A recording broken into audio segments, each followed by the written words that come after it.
जाते राजे। तो श्री रामावतार में एक पत्नी व्रतधारी होकर के रहना है। किस लिए? मैं एक पत्नी व्रतधारी होकर के बरतूंगा तो मेरी प्रजा भी दूसरा ब्याह नहीं करेगी। एक पत्नी के रहते दूसरी की ओर नहीं ताकेगी। और वही हुआ। यदि आचरती श्रेष्ठ तत्देवेत रोजना सयत प्रमाणम करते लोकस्तदन वर्तते। राम जी ने एक पत्नी व्रतधारी का व्रत निभाया तो सारी प्रजा वर्ग के, इनके मित्र मंडल के, इनके आश्रित जन एक नारी व्रत रत सब झारी।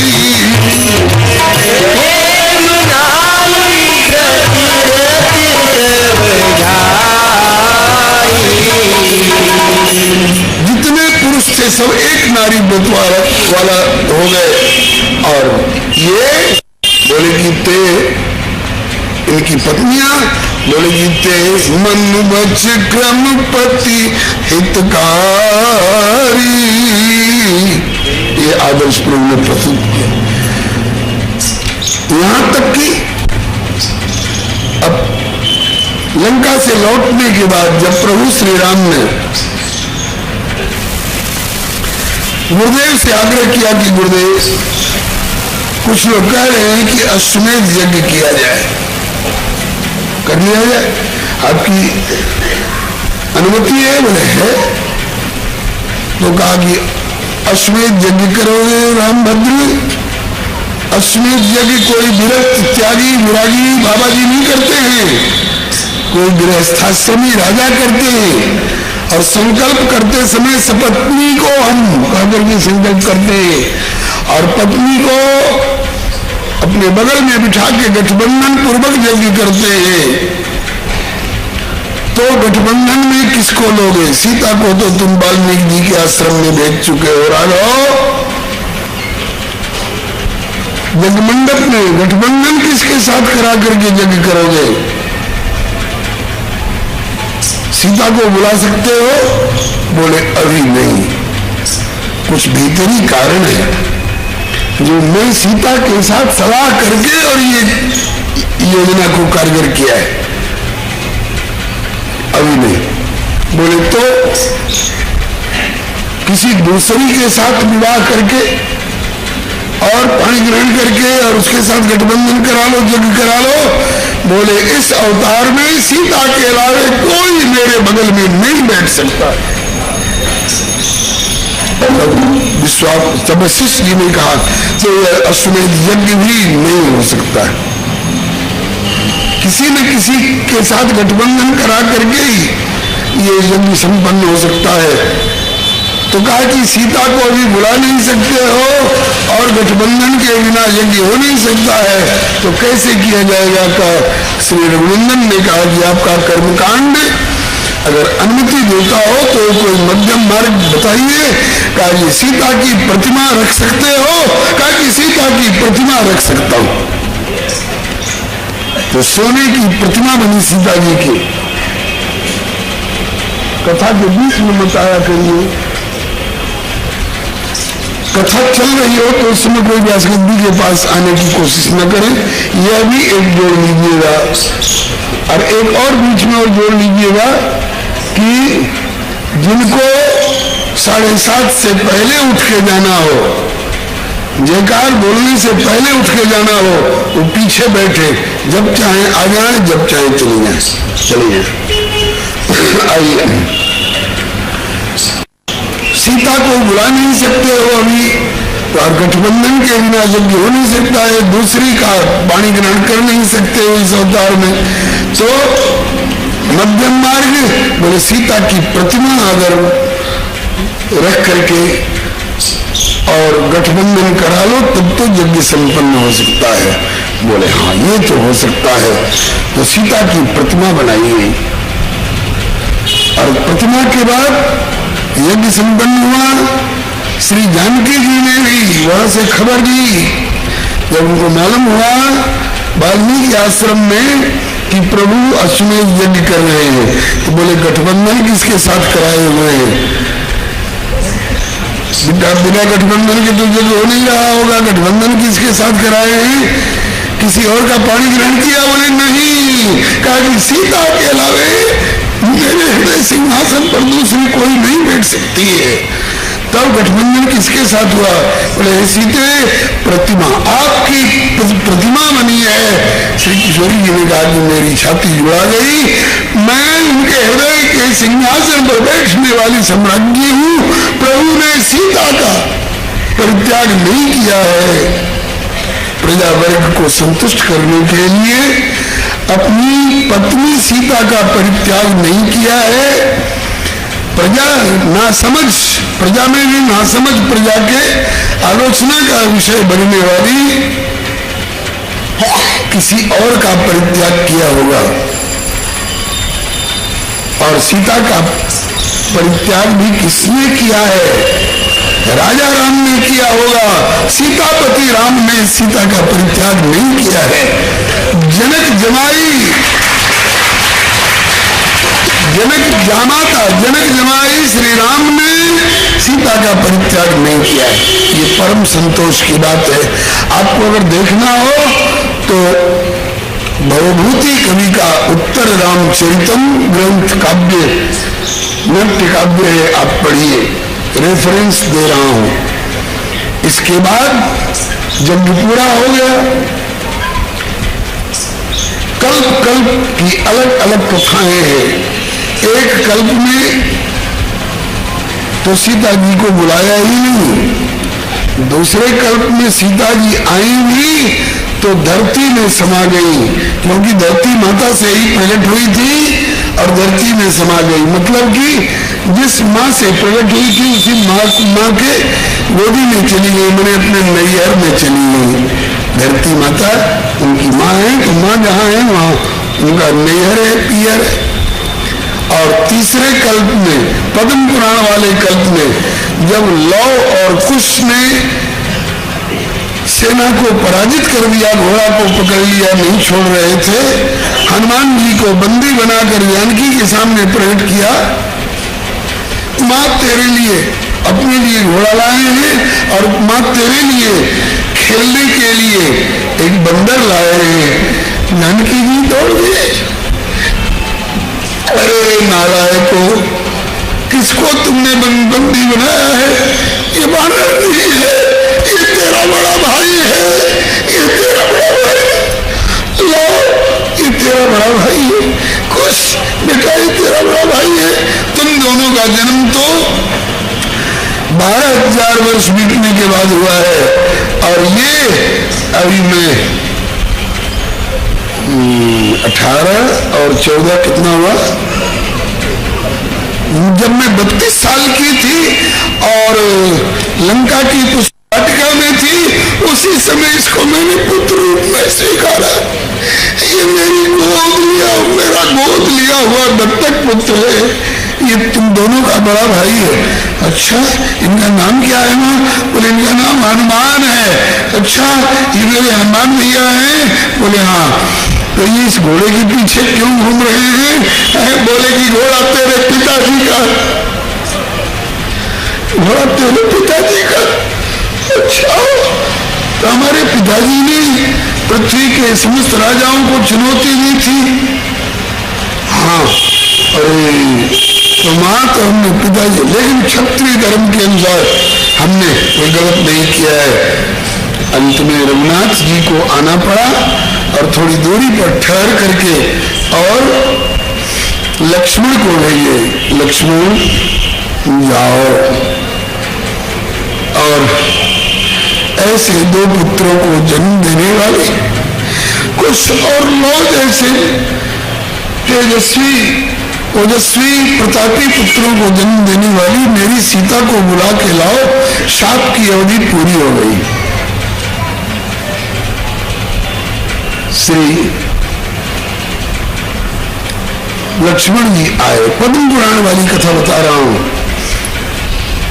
आप सोच रहे होंगे कि उद्धव गोपी संवाद के नाम पर ये कहां की बात कर रहे हैं। इसमें समाधान आपको मिलेगा, नहीं तो इसके बिना आप कुतर्क में पड़ जा सकते हैं। अब प्रसंग पर आने वाला हूं। उदाहरण बहुत हैं, लेकिन सब नहीं, कुछ उदाहरण दे रहा हूं। एक तो सर्पणखा वाला उदाहरण ग्रहण करते हैं तो एक नारी व्रत भंग होता है, और नहीं ग्रहण करते हैं तो राम सदा सेवक रुचि राखी की मर्यादा जाती है। इसलिए कहा कि चलो इस समय नहीं, लेकिन तेरी रुचि है कि ये मुझे अपनावे तो मैं अपनाऊंगा, तुझे कृष्णावतार में अपनाऊंगा। कब? जब मथुरा में तू सैरंध्री के रूप में, कंस की दासी कुब्जा के रूप में चंदन लेकर के जाती हुई मिलेगी तो मैं तुझे अपना लूंगा, तो राम सदा सेवक रुचि राखी की मर्यादा का रूप पालन हो जाएगा। ये कथा बहुत जगह वर्णित है। आप रेफरेंस चाहेंगे तो वो भी दिया जा सकता है, गर्ग संहिता है, ब्रह्म वैवर्त पुराण है, बहुत सारी पद्म पुराण इत्यादि ग्रंथों में इन बातों की चर्चा है। आइए, श्री हरे नमः। हिंदू जी के पद का निवेदन करें। हिंदू जी के पद का निवेदन क्या? इसने घनश्याम तेरे प्रेम, ऐसा बोलो कि सुनाई पड़ सके।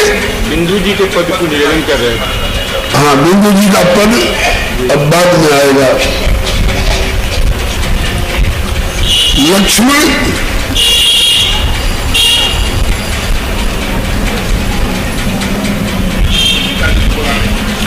लक्ष्मण जी को भेजा कि जाओ मेरी सीता को ले आओ।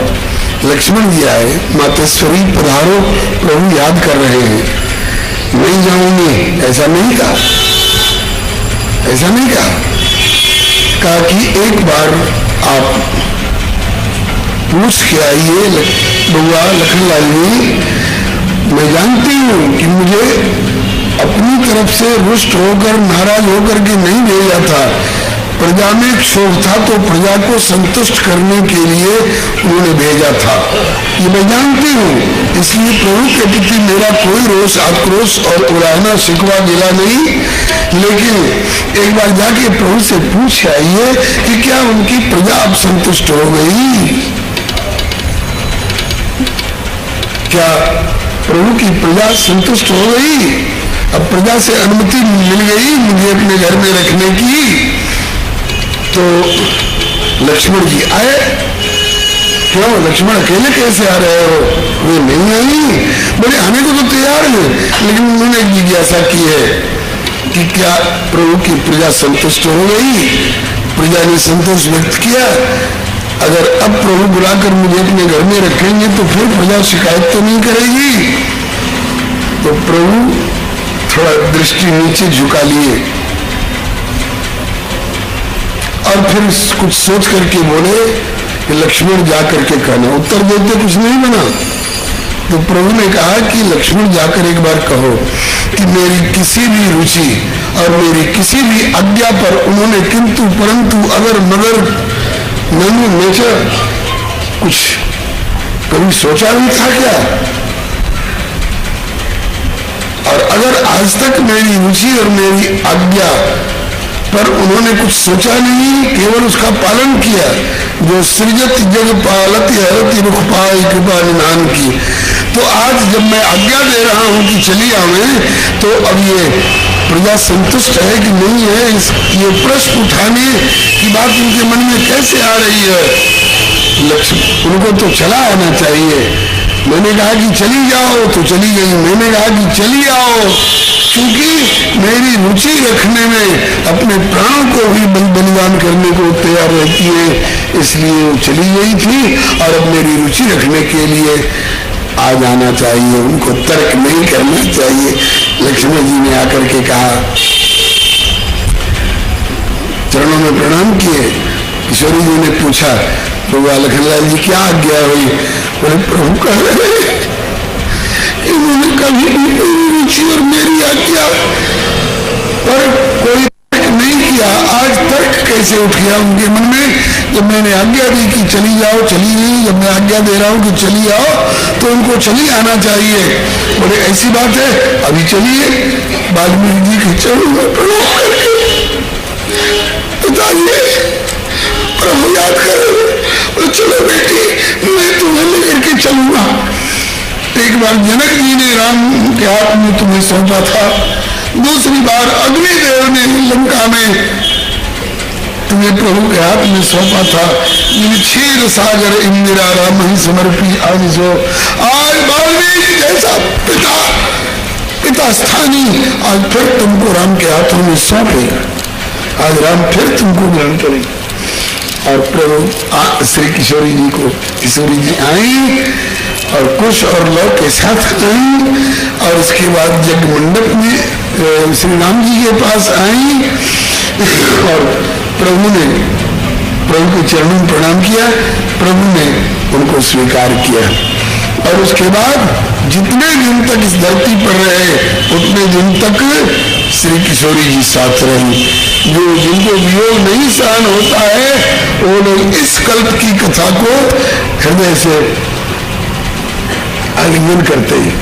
अब आइए अब दूसरे तीसरे कल्प की बात। एक कल्प में बहुत सारे, अभी तो एक अश्वमेध यज्ञ की बात हुई ना, बहुत सारे अश्वमेध यज्ञ हुए और उस अश्वमेध यज्ञ में सीता जी की प्रतिमा ही बनी। तो एक प्रतिमा से एक यज्ञ हुआ, दूसरा यज्ञ हुआ, दूसरी स्वर्ण प्रतिमा बनी, तीसरा यज्ञ हुआ, तीसरी स्वर्ण प्रतिमा बनी और हजारों स्वर्ण प्रतिमाएं बनवा करके हजारों यज्ञ किए।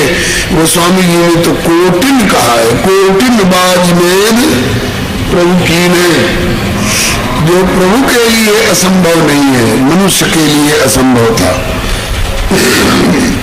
तो जितने अश्वमेध यज्ञ हुए उतने सीता प्रतिमा रूप में, और कहा कि सीता की प्रतिमा है इसलिए ये भसान में नदी में और तालाब में नहीं डाली जाएंगी। दुर्गा जी की और लक्ष्मी जी की और काली माई की और सरस्वती जी की प्रतिमा तो पूजा होने के बाद आप भसान भी करते हैं ले जा करके, उनमें आवाहन विसर्जन का भी है, लेकिन श्री किशोरी जी की प्रतिमा का विसर्जन नहीं होगा। किशोरी जी की प्रतिमा राजमहल में रहेगी, राजमहल में रखी। इसके बाद जब प्रभु धाम जाने लगे तो किसी प्राकृतिक नारी की प्रतिमा नहीं है जो फोटो और मूर्ति होकर के रह जाएगी। प्रभु अपने धाम जाने लगे। बहुरी कहो करुणायतन की न जो अचरज राम, प्रजा सहित रघुवंश मणि किन गवने निज धाम। प्रजा सहित यहाँ तक कि उस धोबी को भी धाम ले जाने को प्रभु तैयार है जिसने किशोरी जी की निंदा की थी। तो जब सब जा रहे हैं तो प्रभु उसी सिलसिले में कभी उस महल में, उस हॉल में, उस कमरे में, उस कक्ष में आए जिसमें किशोरी जी की अब तक की सारी प्रतिमाएं रखी हुई है। प्रतिमाएं बोल उठी, प्रभु हमारे लिए क्या आज्ञा है।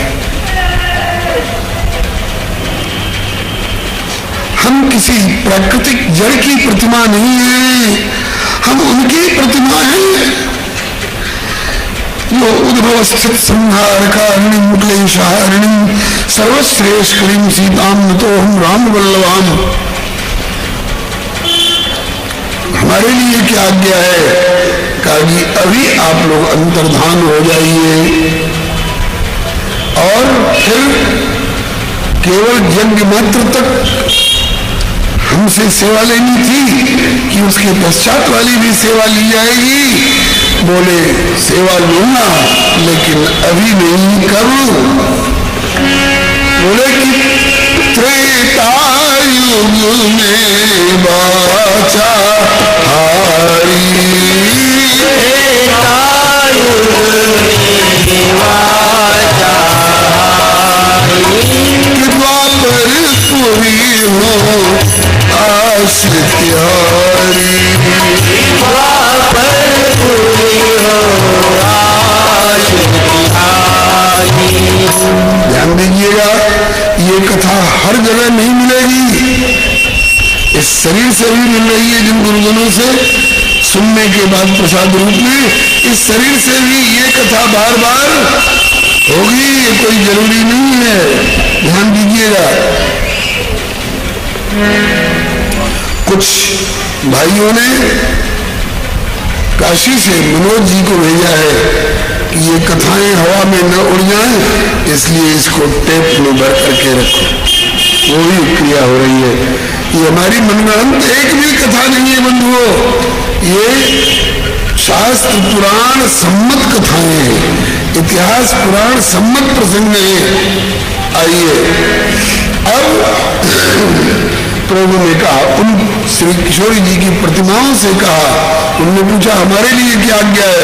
बोले अभी अंतर्धान हो जाओ और जब मैं श्री कृष्ण रूप में प्रकट होऊंगा तो उस समय तुम सब हमारी, कुछ ब्रज में गोपी के रूप में और कुछ द्वारका में हमारी रानी पटरानी के रूप में। तो वहां 16,108 की संख्या हुई और यहाँ की संख्या का, वृंदावन वाली संख्या का हमको पता नहीं है। ऐसा क्यों हुआ? बोले कि राम सदा सेवक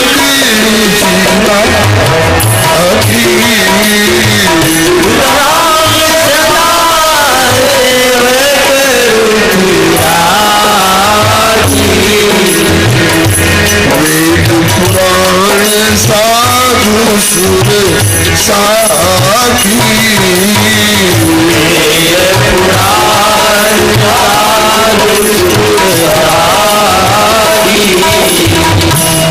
तुलसी जी शालिग्राम जी की प्रिया है ना, है कि नहीं? और शालिग्राम जी स्वयं श्री राम श्री कृष्ण श्रीमन नारायण है, तो तुलसी इनकी क्या लगी? तुलसी इनकी प्राण प्रिया है।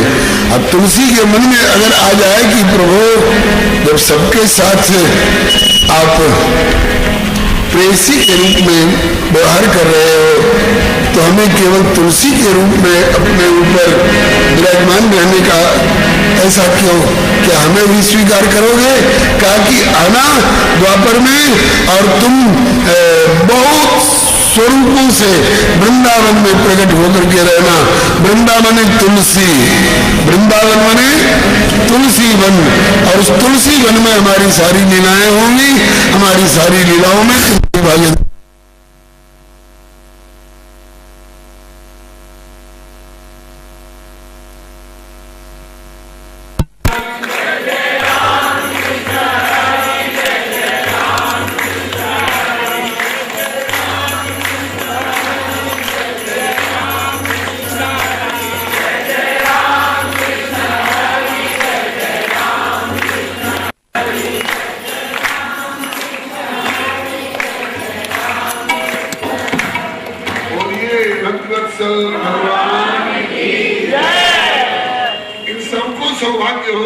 सौभाग्यवती होते देख करके वेद की ऋचाएं मूर्तिमती हो गई, वेद की ऋचाएं मूर्तिमती हो गई।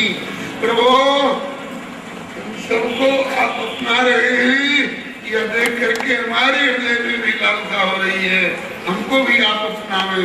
बोले तुम सब भी आकर के त्रेता युग में वाचा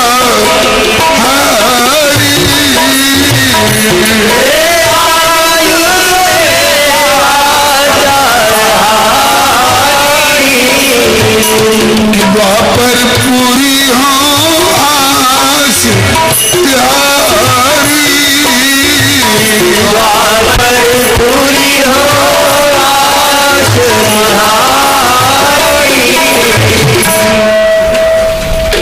प्रभु का और श्री जी का, श्री किशोरी जी का शाश्वत सनातन अनादिकालीन संबंध है। राम सिया संबंध सनातन, नयो नहीं संयोगकरण। पहले शायद बताया जा चुका है, श्रीदेवी, भूदेवी, लीला देवी, नीला देवी, ये धाम में, वैकुंठ में, गोलोक में, साकेत में सब रहकर प्रभु की सेवा करते हैं। धरती पर भी अवतार लेती है प्रभु की रुचि जान करके। छैल चिकनिया नटवर नागर लीलाधारी, तैयारी नित नई लीला की करे। छैल चिकनिया नटवर नागर लीलाधारी,